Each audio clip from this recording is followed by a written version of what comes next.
महाराष्ट्रात प्रत्येक सणांना पुरणपोळीचा स्वयंपाक केला जातो आणि त्याच सोबत केली जाते कटाची आमटी.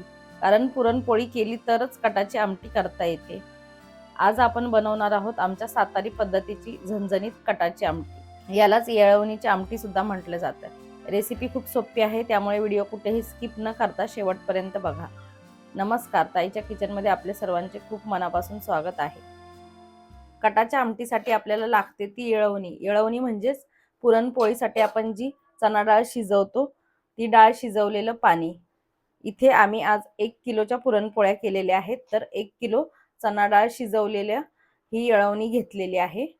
आमटीसाठी आधी आपल्याला वाटण करून घ्यायचं आहे.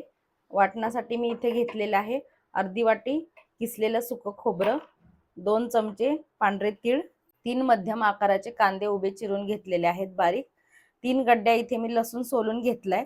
त्यातल्या 8 ते 10 लसणाच्या पाकळ्या ह्या वेगळ्या काढलेल्या आहेत. ह्या आपल्याला वाटणात घालायच्या नाहीयेत, ह्या फोडणीमध्ये ठेचून घालायचे. 3 इंच अद्रक घेतलेला आहे आणि भरपूर अशी कोथिंबीर घेतलेली आहे. वाटणासाठी लागणाऱ्या साहित्यातलं तीळ, खोबरं आणि कांदा आपल्याला भाजून घ्यायचा आहे. त्यासाठी इथे मी कढई गरम करून घेतलेली आहे आणि आधी आपण तीळ भाजून घेऊया.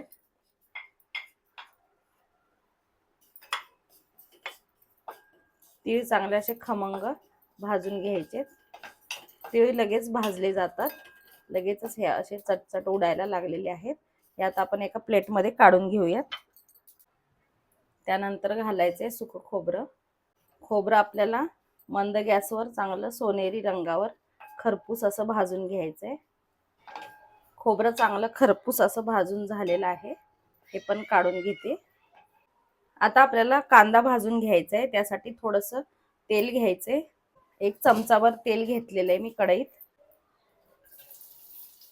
कांदा चांगला आपल्याला गुलाबी रंगावर परतून घ्यायचा आहे. कांदा पण छान असा गुलाबी रंगावर परतून झालेला आहे. गॅस आता आपण बंद करूया आणि भाजून घेतलेले जिन्नस गार करून घेऊयात. सर्व भाजून घेतलेले जिन्नस थंड झालेत. आता आपण हे एका मिक्सरच्या भांड्यात काढून घेऊयात. भाजलेला कांदा, तीळ आणि सुकं खोबरं,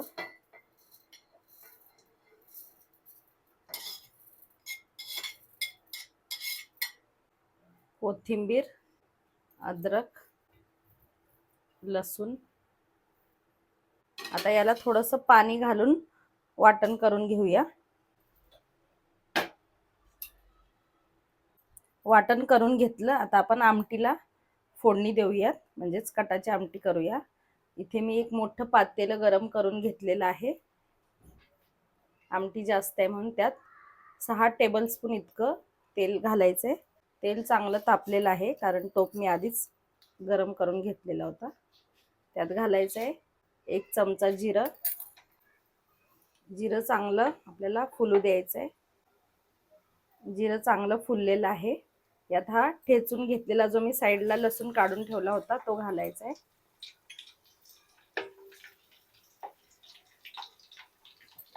अशा प्रकारे ठेचलेला लसूण तुम्ही नक्की फोडणीमध्ये घाला. काही जण घालत नाहीत, त्यामुळे खूप छान अशी चव येते आमटीला.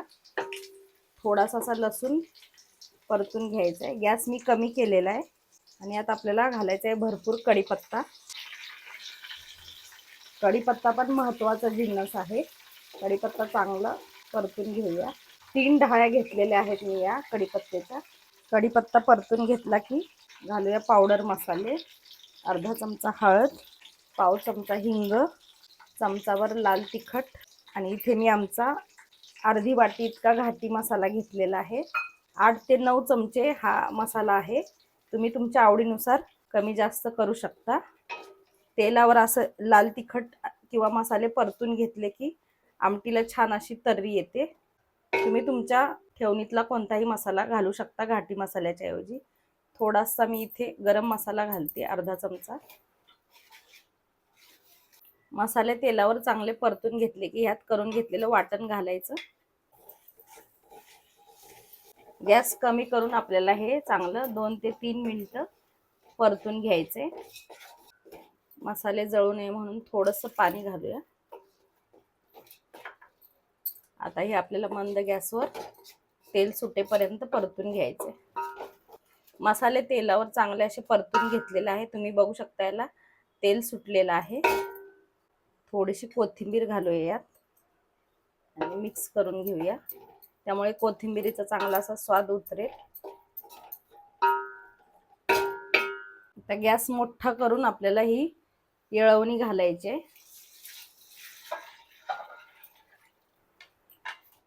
येळवणी जास्त आहे म्हणून मी दुसऱ्या पातेल्यात काढून घेतली होती. आता अर्धी येळवणी राहिलेली पातेल्यातली ही पण घालून घेते. ही आमटी 15 ते 20 लोकांना पुरते या प्रमाणात केल्यावर. इथे थोडंसं येळवणी तळाला लागलं होतं टोपाच्या, त्यात मी थोडंसं पाणी घातलेलं आहे आणि ते घालून घेऊया. चवीनुसार मीठ घालायचं आहे. जास्त प्रमाणात असलं की तुम्ही नंतर टेस्ट करून पण बघू शकता. आता फास्ट गॅसवर याला चांगली उकळी येऊन देऊयात. थोडीशी कोथिंबीर घालूया. आमटीला छान अशी उकळी आलेली आहे. आता गॅस कमी करून 4 ते 5 मिनिटं आमटी शिजवून घ्यायची आहे मंद गॅसवरती. गॅस कमी करून आमटी शिजवली की छान अशी तर्री येते आमटीला. 5 ते 6 मिनिटं मंद गॅसवर आमटी उकळून घेतली. तुम्ही इथे बघू शकता मस्त अशी तर्री आपल्या आमटीला आलेली आहे आणि आपली कटाची आमटी तयार झालेली आहे. गॅस बंद केला आणि थोडीशी वरून कोथिंबीर घालूया.